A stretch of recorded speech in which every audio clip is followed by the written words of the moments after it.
तो कोविड-19 को लेकर ये एक समीक्षा बैठक अधिकारियों के साथ मुख्यमंत्री योगी आदित्यनाथ बरेली में कर रहे हैं। लगातार मुख्यमंत्री योगी आदित्यनाथ कोरोना काल में मीटिंग्स ले रहे हैं, चाहे वो टीम 11 के अधिकारियों की बात हो, कोविड-19 को लेकर जिस तरह की एहतियात बरती जा सके और व्यवस्थाएं किस तरह की प्रदेश में है, क्योंकि रोजाना हम कह सकते हैं कि नए चैलेंजेस फेस करने पड़ रहे हैं। पहले जब संक्रमण की शुरुआत हुई थी तो शुरुआती दौर में किस तरह की व्यवस्थाएं हों, लोगों में ज़्यादा पैनिक ना फैले, उसका ख्याल रखा गया था और जांच की क्षमता धीरे धीरे बढ़ाई गई। लेकिन प्रदेश में अब हम देख रहे हैं कि सबसे ज़्यादा जांच डेली बेसिस पे हो रहा है। तो अब हालांकि जांच व्यवस्था और बढ़ाने की बात कही गई है कि जांच में और तेज़ी लाई जाए, जिससे पता चल पाएगा कि कौन से लोग कोरोना संक्रमित हैं और इससे चेन को तोड़ने में भी आसानी मिलेगी। तो जांच की कैपेसिटी बढ़ाने की बात मुख्यमंत्री योगी आदित्यनाथ लगातार कर रहे हैं। साथ ही साथ L1, L2, L3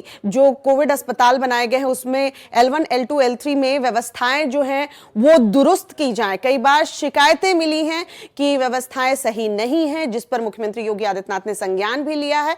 तो इन L1, L2, L3 में जो है अस्पतालों में सुरक्षा जो है व्यवस्था माफ कीजिएगा सुनिश्चित की जाए। साथ ही साथ एक और बात सामने आ रही है कि मास्क हो या 2 गज दूरी की बात हो, जब भी हम प्रेस कॉन्फ्रेंस देखते हैं ACS होम अवनीश अवस्थी कर रहे होते हैं, उसमें ये बात जरूर दोहराई जाती है। यानी एक तरीके से कहे कि हम जो भी मीडिया में खबरें देख रहे हैं उसमें ये मैसेज देने की कोशिश की जा रही है लोगों को जागरूक करने के लिए कि आप मास्क जरूर लगाएं, ये अनिवार्य है और इस पर अब आपके चालान भी कट सकते हैं।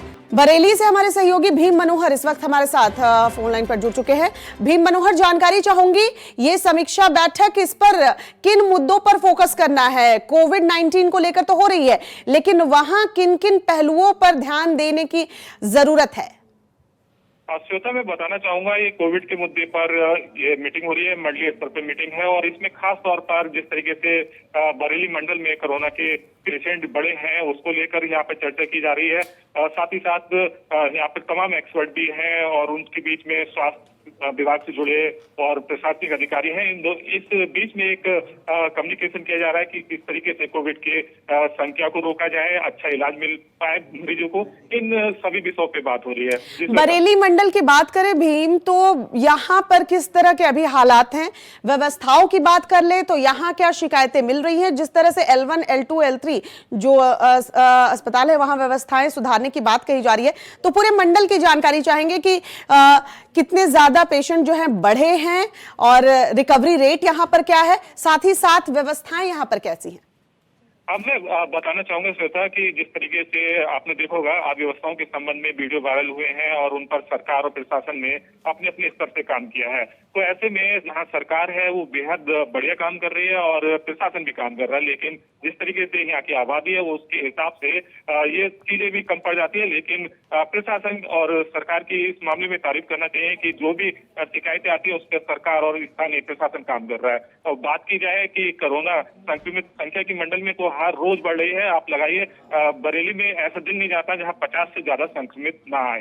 जी श्वेता, 50 से ज्यादा संक्रमित आ रहे हैं। ऐसे में कोरोना चेन को तोड़ने की भी जरूरत होती है भीम, और ये हम देख रहे हैं कि लगातार मंडल के हिसाब से भी या जोन वाइज भी कह ले कि डिसीजन लिए जाते हैं प्रशासनिक अधिकारियों द्वारा कि किस तरीके से आखिरकार इस चेन को तोड़ा जाए।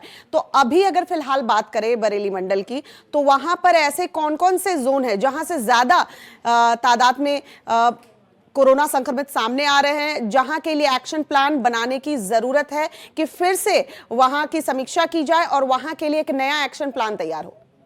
देखिए श्वेता, मैं बताना चाहूंगा कि बरेली के साथ में शाजापुर जिला ऐसा है कि जहां पर संक्रमितों की संख्या ज्यादा आ रही है और खासतौर पर बरेली की बात की जाए तो यहाँ पर मरने वालों की संख्या भी ज्यादा है। लगभग 76 के आसपास में ऐसे मरीज हैं जो कोरोना के चलते जिनकी मौत हुई है। तो यहाँ पर बात की जाए अगर प्लान की, तो यहाँ पर प्लान में आप लगा सकते हैं सबसे महत्वपूर्ण जो चीज है वो सोशल डिस्टेंस है, साथ ही साथ मास्क है, क्योंकि अभी तक कोई ऐसा इलाज नहीं आया है कोरोना का जिससे कंट्रोल किया जा सके।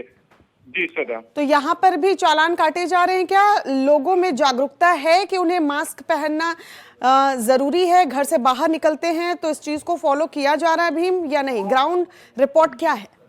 स्वतः मैं बताना चाहूंगा, अगर पूरे बरेली जोन की बात की जाए तो यहाँ पर ऐसे लोगों के चालान काटे जा रहे हैं जो मास्क का प्रयोग नहीं कर रहे हैं, साथ ही साथ सोशल डिस्टेंस भी जो इस प्रयोग नहीं कर रहे हैं। तो ऐसे में जहाँ तक प्रशासन तो अपनी तरफ से पूरी सावधानी बरत रहा है और लोगों को समझाने की कोशिश कर रहा है कि अगर आप सोशल डिस्टेंस फॉलो नहीं करेंगे तो आपको कोरोना जैसी बीमारी हो सकती है, लेकिन लोग मानने को तैयार नहीं होते हैं और बार बार वही गलती कर रहे हैं जो प्रशासन उन्हें चेता रहा है कि आप सोशल डिस्टेंस फॉलो कीजिए, आप मास्क लगाइए। लेकिन लोग कह सकते हैं कि लंबा समय हो गया तो शायद उन्हें इस चीज से इरिटेट होते हैं, इस वजह से वो मास्क का यूज नहीं करते हैं। जी चलिए भीम, आप समीक्षा बैठक पर नजर बनाए रखिए, अपडेट्स हम आपसे लेते रहेंगे। फिलहाल बहुत बहुत शुक्रिया।